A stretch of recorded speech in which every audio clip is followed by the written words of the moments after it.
नमस्कार. आज ही पत्रकार परिषद घेण्याचं कारण खूप मोठं आहे. सातत्याने आपण बघत आहात की आता आपले जे वर्तमान जे आमदार आहेत ते सातत्याने नारळ फोडण्याचा कार्यक्रम त्यांचा चालू आहे. ते ठिकठिकाणी मग तो रस्त्याचा पॅचवर्क असेल त्यालाही नारळ फोडतायत. म्हणजे जी कामं ऑलरेडी सँक्शन आहेत आणि जी होणारच आहेत त्याचंच उद्घाटन करतायत. त्यांचं नवीन काहीच चाललेलं नाही. म्हणून ही पत्रकार परिषद आपण घेतोय. त्याच्यामधलाच एक विषय जो मी गेले 10 वर्ष जो एक आरक्षित भूखंडाचा माझा विषय आहे. खेळाचे मैदान आहेत, मग शाळेसाठी जे काही आरक्षण आहेत त्याच्या विषयात मी काम करत होतो. एकदमच ती जागा 349 जी जागा आहे ती गार्डनसाठी आरक्षित आहे. आता ते आरक्षण आहे ते मी सातत्याने पाठपुरावा करतोय आणि मी त्यांना बोलत होतो की ही जागा आरक्षण आहे. तर प्लेग्राऊंड जे आहे, प्लेग्राऊंड आणि ही सगळी इकडच्या विभागातील जे नागरिक आहेत त्यांना ते देणं गरजेचं आहे. हस्तांतरित करून महानगरपालिकेने ते करणं गरजेचं आहे. ते होत नसताना मी सातत्याने पाठपुरावा करत होतो. जसं यांची सरकार आली 1च वर्ष झालेलं आहे. जसं मी बोललो, नारळ फोडण्याचं काम जिथे जिथे ऑलरेडी कामं झालेली आहेत तिथेच फोडलं जाते, नवीन काहीच नाहीये. तर एकदम माझ्या त्या ज्या जागेवर मी क्लब खेळण्यासाठी लोकांना उपलब्ध करून दिलेला आहे, मी 10 वर्ष जे काम करतो तिथे त्यांनी नारळ फोडण्याचा कार्यक्रम घेतला. तुम्ही सगळे तिकडे उपस्थित होते. तिथे पण आमचा बाचाबाची थोडी झाली. मी त्यांना सातत्याने तेच बोलत होतो, बाकीचे आरक्षित भूखंड जिथे तुम्हाला काम केलं पाहिजे तुम्ही करत नाही. त्यांनी मला बोललेलं की आपण काम करू, पण तसं काही झालेलं नाहीये. मी ह्याच्या अगोदरही महानगरपालिकेला पत्रव्यवहार केलेला. संबंधित जागा ही आरक्षित आहे. तर ते गार्डनची आपल्याला काही इतकी गरज नाहीये, कारण की प्रत्येक बिल्डिंग मध्ये गार्डन असतात. लोकांना बसण्यासाठी, निवांत बसण्यासाठी, बोलण्यासाठी असतात गार्डन. पण कसं आहे, मुलं खेळायला गेली जरा पण ते जे ग्राउंड फ्लोअरची लोक असतात ते त्यांना विरोध करत असतात. म्हणून ती आपण एक अशी जागा जी गार्डन आहे पण खेळण्याचं मैदान करून द्यावी अशी आपण मागणी करत होतो. पण तिथे कसं आहे की त्यांनी नारळ फोडलं, ठीक आहे, आरक्षित भूखंड होतं, त्यांचा अधिकार आहे, ते आमदार आहे. पण आपण त्यांना पण ही पत्र दिलेलं राजन नाईक साहेबांना या अगोदरही, त्याच्या अगोदरही, पण त्याचं पण आपल्याला काही उत्तर आलं नाही. पण त्याच्यावर काम झालेलं नाहीये. आता कालही तुम्ही बघितलात एक खेळाचा मैदान जो आहे त्याचा पण ही त्यांनी नारळ फोडलाय. पण नारळ फोडण्याचा विषय खूप हास्यास्पद आहे. ह्याच्या अगोदर तिथे बोर्ड लावण्यात आला. त्याच्यामध्ये विसर्जनासाठी, गणपती विसर्जनासाठी पण आयोजन झालं. त्यानंतर एक आठवड्यापूर्वी तिथे लग्नाचा समारंभ एक झाला. तर हे सगळं झाल्यानंतरही तुम्ही नारळ फोडायला जाताय, म्हणजे ही हास्यास्पद गोष्ट आहे. ठीक आहे, असो, त्यांना तो श्रेय घ्यायचा असेल. पण जी वास्तू मी बनवलेली आहे ती आजही तुम्ही जाऊन सगळे बघू शकता. केव्हाही सकाळ संध्याकाळ तिथे मुलं खेळत असतात. तशी व्यवस्था आपण करून दिलेली आहे. आणि ती व्यवस्था करण्यासाठी किती मेहनत लागते आणि किती प्रामाणिकपणा लागतो ते मला माहित आहे. पण आता इथे झालेलं आहे की सातत्याने यांच्याकडून हेच श्रेयवाद चालू आहे. म्हणून आज तुम्हाला सगळ्यांना बोलवलेलं आहे. त्या संदर्भात तुमचे काही प्रश्न असतील, जे तुमच्या मनात असतील, ते तुम्ही मला विचारू शकता. या जागेसंदर्भात तुमचा जो काही पत्रव्यवहार सुरू आहे, जे वसई विरार शहर महानगरपालिकेचे जे अधिकारी आहेत त्यांचं काय म्हणणं? सर, जे ते अधिकारी जर प्रामाणिक असते ना, तर हे जे 41 जे बिल्डिंग 41 बिल्डिंगचं जो डिमॉलिशन झालं ते झालं नसतं. कारण की आरक्षण त्याचा एक डिपार्टमेंट असतो, महसूल खाता जो असतो तो त्या जागेवर कोणाचा मालकी हक्क आहे नाहीये, पण आरक्षण पडलं आहे ते लोकांसाठी पडलेलं असतं. ते टाउन प्लॅनर असतो, त्याचं तेच काम असतं. डीपी प्लॅन, बाहेरचे रस्ते, आतले गार्डन, जशी जशी तुमची लोकसंख्या वाढेल त्या संदर्भात तुम्हाला किती शाळा पाहिजेत, लोकांना खेळण्यासाठी किती जागा पाहिजे, ते हॉस्पिटल्स कसे, त्या आरक्षण असतं. आता तिथे जे 41 बिल्डिंग तोडण्यात आली तिथे आरक्षणाचंच कारण देण्यात आलं ना. ते आरक्षण देऊन त्या गरिबांना तुम्ही बेघर केलात. तिथेही आमदार साहेब गेलेले, काहीच होणार नाही असे बोललेले. पण इलेक्शन झालं, ते बिचारे कुठे आहेत कोण विचारायला जात नाहीये. ठीक आहे, तो विषयच वेगळा आहे. त्याच्यावर खूप लोकांवर गुन्हे दाखल झालेले आहेत. पण लोक बेघर झाली ते नक्कीच आहे. मग तो जो डिपार्टमेंट आहे, जो महसूल खात्याचा डिपार्टमेंट आहे, आरक्षण पडलेलं आहे. तर आरक्षण हे तुम्ही कोणत्या प्रकारे टीडीआर देऊन किंवा पैसे देऊन तो तुम्हाला मोकळा करायला पाहिजे. आणि मग तिथे बिल्डिंगही बांधल्या जातात. त्यानंतर मग तुम्ही आरक्षण दाखवून लोकांना बेघर करताय. त्याच्यात नुकसान कोणाचं झालं? ज्यांनी ते बिल्डिंग बांधलेली त्यांना तर त्याचा मोबदला पैसे भेटले. आज ती जागा तोडण्यात आली, जे बिचारे गरीब झाले गेले. पण आज तिथे एसटीपी आरक्षण बोलले, तिथे काय काम चालू झालं का? जे त्याच्यासाठी जो आरक्षण आहे त्याच्यासाठी नारळ काढून फोडणार तुम्ही, तो पण लिटिगेशन मध्ये गेली जागा. एकही आरक्षण आजच्या तारखेत महानगरपालिकेने 382 आरक्षण आहेत पूर्ण महानगरपालिकेचे, त्याच्यातले किती हस्तांतरित केले ते बघा. आज ती जागा जर मी तिथे खेळण्यासाठी केली नसती तर तिथे ही बिल्डिंग बांधली गेली असती, कोणच बोलायला आलं नसता. आणि कसं सगळ्यांचा टक्केवारी आहे, सगळ्यांची आपली आपली भागीदारी आहे, ते तुम्हाला रेड्डी आणि पवार साहेबांच्या ईडीच्या रेडमध्ये कळूनच आलेलं आहे. तर तो त्याचाच भाग आहे. तर मी ती सांभाळून ठेवली. मी आज पण बोलतोय की आरक्षित जे भूखंड आहे ते जे आरक्षण आहे ते हस्तांतरित करून लोकांना लोकार्पण करून द्यावं, तीच माझा विषय होता. मध्यंतरी तुम्ही आमदार राजन नाईक यांच्या भावावरती आरोप केले होते, त्याच्यामध्ये काय झालं? आपण पाठपुरावा करत असताना मला जे कागदपत्र देण्यात आले, आणि आजचा विषय नाहीये, मी गेले 10 वर्ष करतो सातत्याने महानगरपालिका कडून मी जे आरटीआयच्या माध्यमातून राईट टू इन्फॉर्मेशन, ती माहिती तर खरीच असेल ना. 2020, 21, 22, 23, 24, 25 जे आरक्षणाची लिस्ट आपल्याला देण्यात येते त्याच्यात एकही स्क्वेअर मीटर समजा हस्तांतरित करण्यात पण एक विषय असतो. 30-70% कधी कधी असतो जेव्हा तुमच्याकडे पैसे देण्यासाठी नसतात, तोही भाग असतो. पण तोही विषय नाहीये. जागा जिथे कल्पेश नाईक आत्ता त्यांची जी बिल्डिंग बांधली जाते तो टोटल लेआउट एक स्वास्तिक करून एक बिल्डर आहे, डेव्हलपर्स आहे, त्यांचा आहे विजय कामदार, त्यांची मला सीसी देण्यात आली. बरोबर आहे. सीसी आहे 2019 ची सीसी आहे. आणि 2020, 21, 22, 23, 24, 25 5 वर्ष सातत्याने मला ती जागा गार्डनसाठी आरक्षण आहे, ती जिथे बांधकाम चालू आहे. तर मी त्यांना तेच बोललो की जेव्हा तिथे जी जागा आहे जे आरक्षण आहे, तुम्ही जेव्हा आरक्षण बोलून त्या जागेवर आलात तर तिचं आरक्षण मी तुम्हाला दाखवतोय, तुम्ही त्याच्यावर कारवाई का करत नाही? म्हणजे लोक बघून कारवाई होणार आहे का? आणि तिकडचं आरक्षण जर हस्तांतरित झालं नाही किंवा स्थलांतरित झालेलं आहे कुठेतरी लेआउट मध्ये, तेही दाखवत नाहीयेत.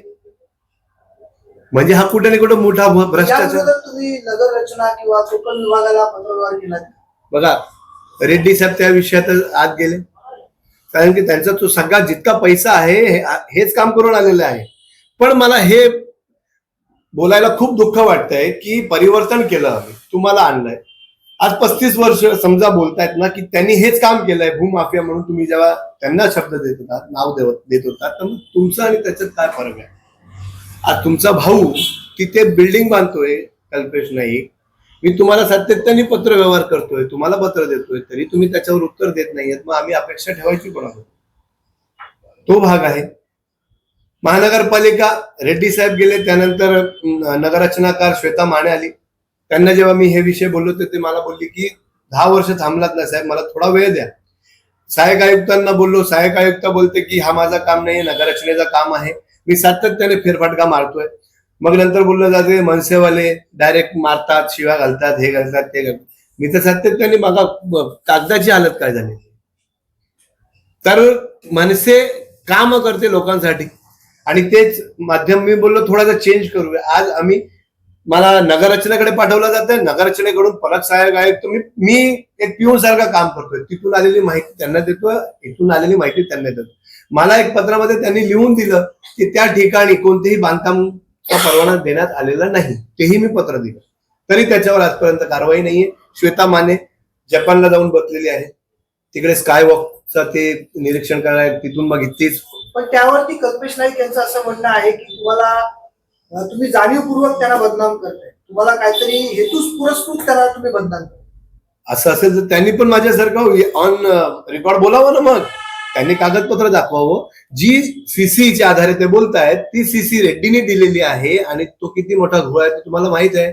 खोटी सीसी, खोटे भोगाटा प्रमाणपत्र, ओसी, त्याच्या विरोधातच ते आत गेलेत ना. आणि तो त्याचाच भाग आहे, ते मी तेच बोलतोय. जर तो रिझर्वेशन जर ट्रान्सफर झाला असेल आणि त्याची प्रक्रिया असते, लेआउट मध्येच ट्रान्सफर होऊ शकतो.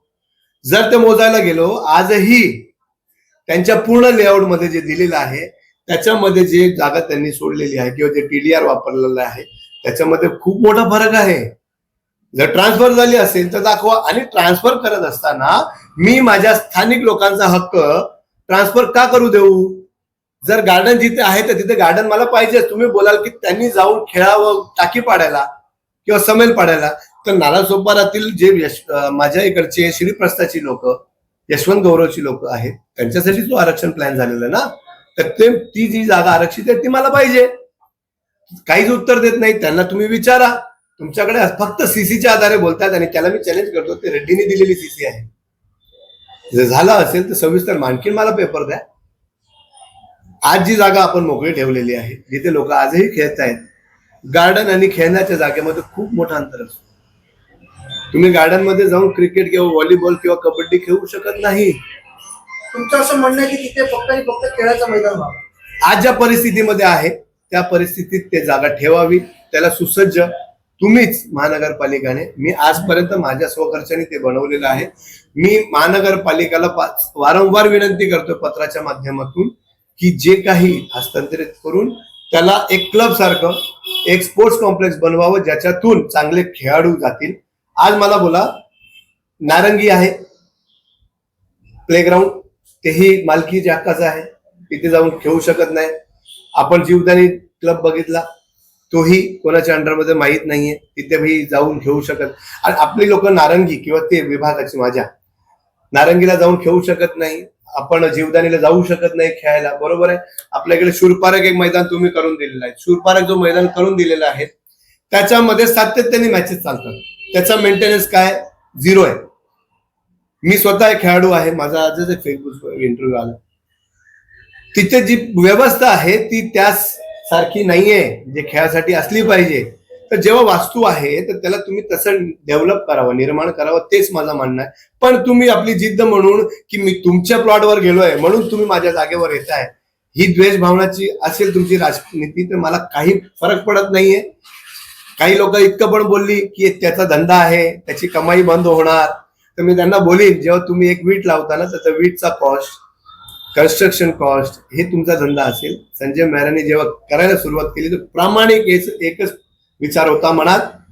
मी विचारायला गेलो ना कोणाची जागा आहे, आपण त्या पहिल्या दिवसापासून काम करायला घेतलं. ज्या दिवशी कोणी येणार त्याला बोलीन हात जोडून की ही जागा खेळण्यासाठी ठेवली, विकत नाही. जेव्हा तुझी मालकी असेल किंवा विकेल तेव्हा आपण विकेट पण काय करा, बांधकाम तर नाहीच आहे. आज तिथे 70 मुलं शिकतायत, प्रशिक्षण घेत आहेत. आमच्या स्वतःच्या 2 टीम आहेत. डायनामिक क्रिकेट क्लबच्या नावाने आम्ही ठिकठिकाणी जाऊन खेळतोय, नालासोपाराच्या नावाने प्रचलित आहोत आपण. तर ही जागा, ही वास्तू जर तुम्ही गार्डन मध्ये परिवर्तित केली तर मला जागा क्रमांक 347 ही प्लेग्राऊंड साठी आरक्षित जागा आहे, ती कुठे आहे ते दाखवा. ती खेळण्यासाठी द्यावी. 346 गार्डन, 347 प्लेग्राऊंड कुठे आहे? आज जे तुम्ही काल ओपनिंग केली, नारळ फोडलात, तो प्लेग्राऊंड आहे का सर? असा असा असा असा प्लेग्राऊंड होतो का? त्याला प्लेग्राऊंड बोलता का? काम करत असताना थोडी भान ठेवावं. तुम्ही प्लेग्राऊंड कोणाला बोलतात? तो प्लॉट आहे फक्त. त्या प्लॉट मध्ये पण तुम्ही कोणाकोणाला दिले? ते मिड टाउनला दिले. 361 क्रमांकाचा प्लेग्राऊंड आहे, तोही तुम्ही ते UDRCच्या माध्यमातून. आणि सत्तेमध्ये येऊन हेच कामं असतात. जायचं साहेब असं आहे, मग काय स्पॅन मारला की झालं. Green zone, industrial zone, brown zone, हे सगळे राजकारण्यांना पैसे तिथूनच येतात. कहीं ऐसा तो नहीं कि प्ले ग्राउंड के नाम पे मिड टाउन बिल्डिंग क्षेत्रफल जो लिखा है वो जाइए, मैं तो सर्वर को बोलता हूँ आपके मेरे को बता, जो तेने मेरे को इन्फॉर्मेशन दी है, माहिती जो दी है, उतना ही स्क्वायर मीटर की जगह है क्या? नहीं. सबसे बड़ा उदाहरण है कल्पेश नाइक जी का, जो उधर कंस्ट्रक्शन चल रहा है, वो अभी भी मैं आपको सबको दे दूंगा कागज, इस साल के 6वें महीने में भी मुझे वहां पे गार्डन का आरक्षण दिखा रहा है. तो फिर ये गलती किसकी है? या जिसने मेरे को इन्फॉर्मेशन दी है उस पर कार्रवाई होनी चाहिए. उसके बाद जो टाउन प्लानर है उस पर कार्रवाई होनी चाहिए कि भाई जब वहां पे तूने सीसी अलॉट कर दी थी तो वो आरक्षण तुमने निकाला क्यों नहीं? और उसके बाद भी मेरा ये सवाल है कि जब आरक्षण आपने ही दिया था तो उसको चेंज करने का अधिकार आपको किसने दिया? तो मेरे लोग जाएंगे कहां पे? और ये सारा का सारा यही मुद्दा है. एक बिल्डर लॉबी को जो प्रॉफिट देने का काम था वही हो रहा है अभी भी, जो पहले 35 साल से हो रहा था वही अभी भी हो रहा है.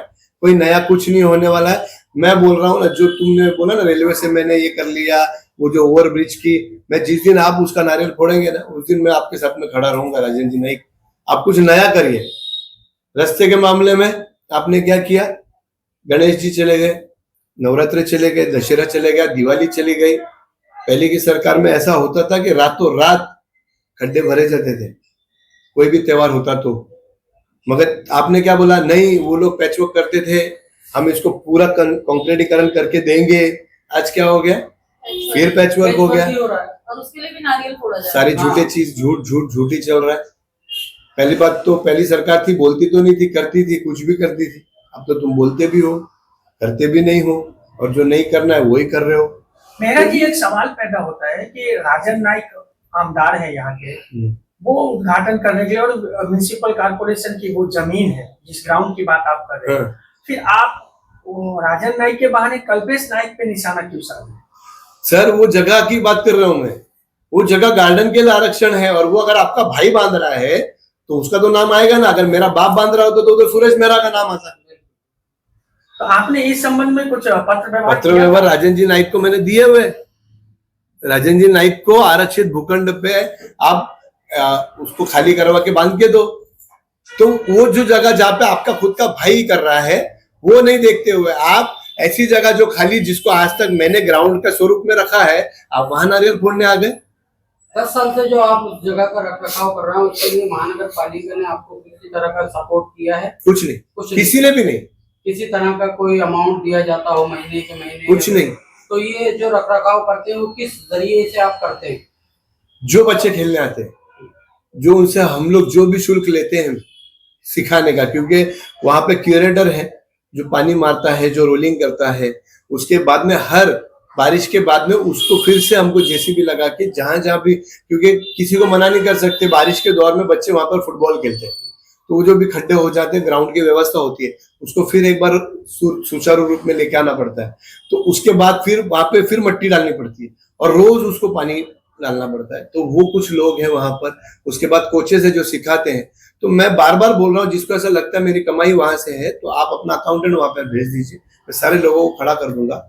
और हो क्या रहा है कि मुझे बार बार बोला जा रहा था कि मैं बोल रहा था उनको, मैं पत्र भी आपको दे दूंगा, मैंने महानगर पालिका को लिखा था कि आपकी जगह है, अगर मैं उसको यूज कर रहा हूँ किसी भी महीने से, तो जो चार्जेस आपके हैं वो आप मुझे बोलिए, मैं आप दे दूंगा। उन्होंने मेरे को लेटर लिख के बोला था कि ये अभी तक हैंड ओवर नहीं हुई है, हमारे अंडर में नहीं, तो आप हम किसी तरह की परमिशन आपको दे नहीं सकते। और ये एकदम से ना मुझे जानकारी दी, किसी के कंप्लेंट पे मुझे पत्र दिया तो नोटिस के आपने कब्जा करके रखा है, तो फिर मैंने उनको उसका जवाब भी दिया, उसका मेरे को जवाब भी आ गया। तो ये मैंने बड़ी ईमानदारी से संभाल के रखा है, और मेरी अपेक्षा भी यही है कि वहां पर महानगर पालिका माध्यम से स्पोर्ट्स कॉम्प्लेक्स बने, वहां से कुछ अच्छे बच्चे, सिर्फ क्रिकेट ही नहीं, वहां पे अगर मेरे व्यू से काम करे, जो भी राजन जी नाइक मेरे साथ में आके काम करना चाहे, तो वो एक फ्लोर के ऊपर अगर नीचे हम कंस्ट्रक्शन करके, अगर मैटिंग करके, वहां पे कराटे हो सकता है, वहां पे कुश्ती हो सकती है, वहां पे कबड्डी हो सकती है, वहां पे बैडमिंटन हो सकता है, वहां पे वॉलीबॉल हो सकता है, वहां पे बहुत अच्छा स्पोर्ट्स कॉम्प्लेक्स हो सकता है। ऐसा कोई भी हमारे तालुका में नहीं है। वो विराटनगर में अभी तक हम सुन रहे हैं, काम शुरू तो होता है, खत्म नहीं होता है। शुरू पार्क में जाएंगे, वहां पर एक पेविलियन आज तक पूरा नहीं हो पाया, वो भी मैंने उनको बोल रहा है, अभी तक क्यों रुका है पता नहीं, आधा काम होके छोड़ के चला जा रहा है, उस पर ध्यान नहीं है ना। तो ये कैसी राजनीति है? तो ये